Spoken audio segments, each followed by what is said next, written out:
কলকাতা মানেই এক রাশ নস্টালজিয়া। আর সেই নস্টালজিয়াকে যদি গঙ্গার শীতল হাওয়ায় মেখে নিতে চান, তবে আপনাকে আসতেই হবে কলকাতার চক্ররেলে। আজ আমাদের সফর শুরু হচ্ছে এই মায়াবী রেলপথে। আধুনিক মাঝেরহাট স্টেশন ছাড়িয়ে ট্রেন যখন রিমাউন্ট রোডে প্রবেশ করে, তখন ট্রেনের জানালা দিয়ে উঁকি দেয় এক অন্য শহর। ব্যস্ততা এখানে একটু থমকে দাঁড়ায়। খিদিরপুর স্টেশন পার হতেই চোখে পড়বে ঐতিহাসিক খিদিরপুর ডক। বিশালাকার সব জাহাজ আর পুরনো ক্রেনগুলো মনে করিয়ে দেয় কলকাতার সেই পুরনো বাণিজ্যিক গৌরবের কথা।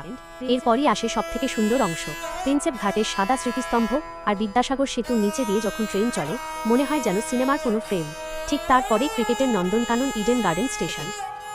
অফিস পাড়ার ব্যস্ততা নিয়ে বিবাদী বাগ আর জনসমুদ্রে ঠাসা বড়বাজার। এই পথ দিয়ে যাওয়ার সময় গঙ্গার ওপারে হাওড়া স্টেশনের বিশাল কাঠামো আপনার চোখ কাড়বে। সফরের শেষ প্রান্তে উত্তর কলকাতার প্রাণকেন্দ্র শোভাবাজার আর বাগবাজার। গঙ্গার ঘাটগুলোর ধারের এই রেল লাইন যেন ইতিহাস আর বর্তমানকে এক সুতোয় বেঁধে রেখেছে। গঙ্গার কোল ঘেঁষে এই এক টুকরো কলকাতা। এই শহরকে নতুন করে চিনতে হলে একবার চড়তেই হবে চক্ররেলে।